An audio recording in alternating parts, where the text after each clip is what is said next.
Yeah, what's good? What's up? What's up? This is the story of Tyrone Tony Thomas, aka Tony Bogart. Tony Bogart was a high-ranking member from the P.J. Watts Crips. He was a gang lord turned peacemaker. His journey was never an easy one. His mother died while he was locked away in a county jail. After his release on January 17, 1991, rival gang members shot him 8 times in front of his house with an AK-47, a nearly fatal attack that left him with a limp and several bullets still lodged into his body. In the beginning of July 1987, the PJs began a deadly war with the Grape Street Watts Crips. In May 1991, months after Tony Bogart was shot, he allegedly walked into Grape Street territory and aimed and shot at a rival gang member's sister, almost hitting her. He eventually got arrested. By the time the witnesses were called to testify, 3 had disappeared and the 4th had changed their story. Prosecutors agreed to make a deal, reducing 4 counts of attempted murder to 1 charge, assault with a deadly weapon. He got out just in time for the truce. On April 26, 1992, days before unrest would erupt citywide, after the police officers who beat Rodney King were acquitted, a small group of gang leaders and community organizers came together and drafted an agreement to end gang violence in South Central. Several gangs accepted the truce and established a ceasefire agreement. Tony Bogart was widely recognized as one of the leaders of the 1992 Watts gang truce. The officer's acquittal by an all-white Simi Valley jury in 1992 sparked the LA riots, leaving 50 people dead and causing $1 billion worth of damage to the city. In this clip right here, Tony Bogart expressed why he was putting the guns down. So why did you decide to put the guns down and come together? Our community needed peace, sir. I mean, you go back here to 1989, as we was gangbanging and killing people, it was a lot of innocent people got killed. And as it got to going on, then the rebellion came about, it really woke a lot of people up to what we really was doing and what was really going on. And we say no more. And we laid our guns down and we gonna stop killing each other and we unifying black people. The first few weeks of the truce, people from the Nickerson Gardens, Jordan Downs, and Imperial Courts, they was partying in each other's projects, having a good time, tearfully toasting to the end of their savage rivalry. They even kept their word. They even stopped the killings. Gang-related killings in the city of Los Angeles are down from last year.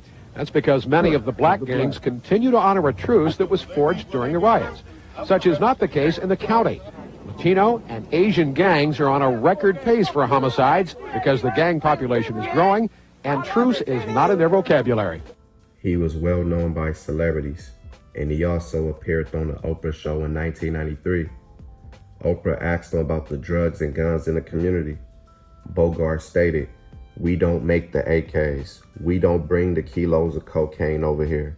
We don't go for none of that." He said last year they dropped it off in our community for us to grab it like rats. A few months later, Tony Bogart was struck with tragedy again, when his sister, who was standing in the Imperial Courts housing projects, was in the kitchen cooking and a bullet ripped through her apartment window. She was 33 years old, R.I.P. Yvonne Thomas.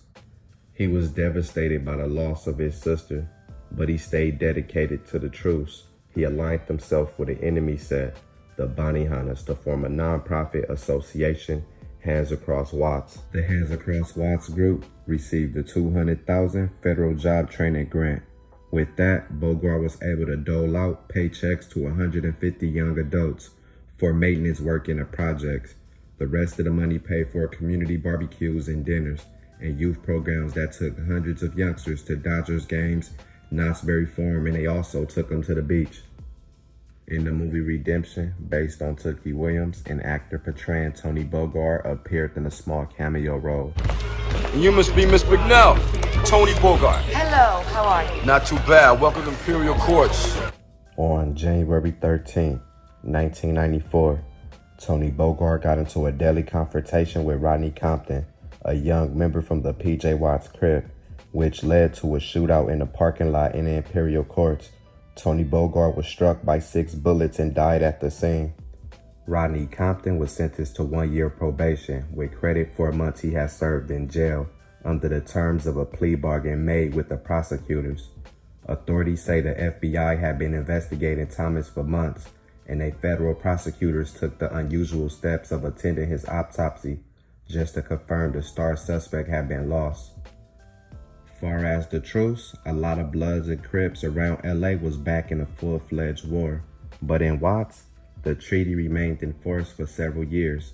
A lot of leaders who drafted the agreement eventually left the community. They don't want peace for us. They want us out here killing each other. How many times we seen peacemakers or people who stood for uplifting the community killed in cold blood? R.I.P. Tony Bogart and R.I.P. Yvonne Thomas. May God be with your family.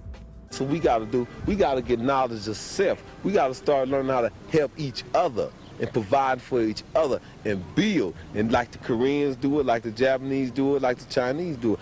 That's what we're going to have to do as black people.